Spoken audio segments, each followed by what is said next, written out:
Like with IEDs, I might die, so be it. Whereas like rock climbing probably shouldn't be that way, you know? But after years and years of blowing up IEDs, like that's the old ideas. That's the old physiological kind of rut. We're going to exhale, look down with the soft gaze, soft knees coming in as you go through to fall.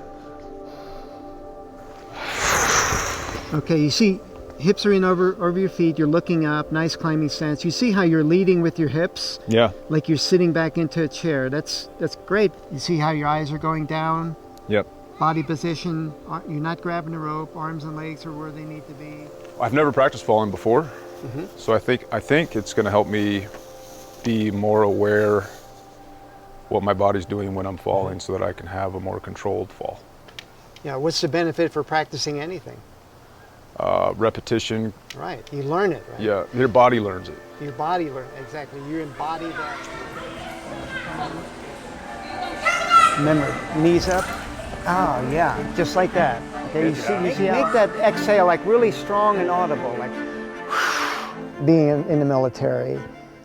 People had this perception in the climbing community that I could deal with fear.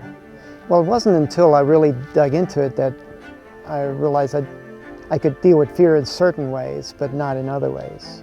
Like I could deal with fear with physical risk, but mental risk, like fear of failure, not doing very well at all with that. So it's called the warrior's way for a reason. Basically, the warrior is trained to move toward threats, not to move away from them. If we look at how warriors are trained and say, oh, maybe I could apply some of those same lessons to the stressors I experienced in my own life, I can move toward those.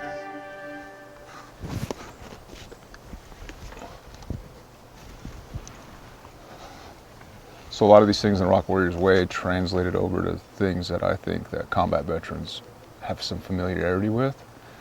And I think with rock climbing and the endobiology and the WIN program, Warrior Integration Now, start to kind of have all these different array of options that aren't just treating PTSD, but are helping you facilitate a new life, a new identity, new interests, new skill sets, but still applying things learned as being a warrior.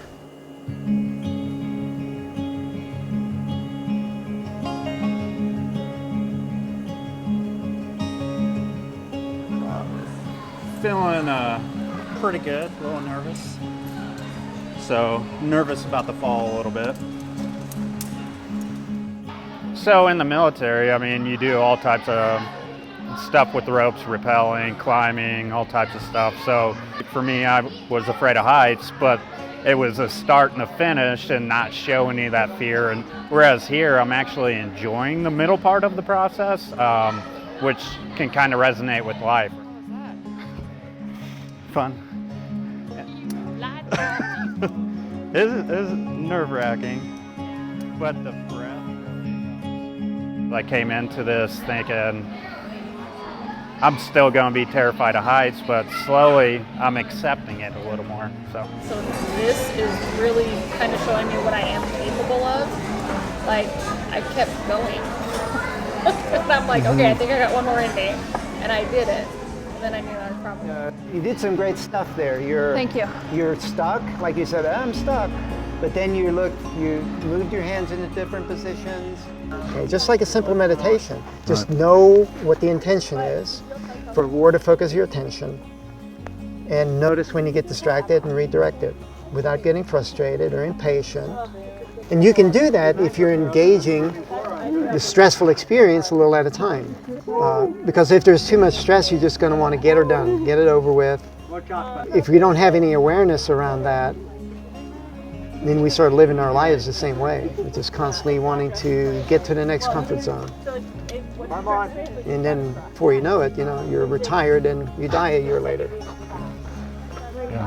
Right? Yeah, it happens all the time. Yeah. Interesting stuff. Okay, in this space, I can change my mindset about how I think about triggers and trauma and hypervigilance and stress, and think about it more in a what can I learn, how can I grow way. Anything meaningful takes work. You know, we dig deep into ourselves, our limiting abilities, we build up our weaknesses. If we're present for those and actually enjoy that struggle as best we can, then those end goals that we achieve mean more to us. Then when we go into the communities that we're in, being able to tell your story and through compassion and empathy, you know, feel connection again.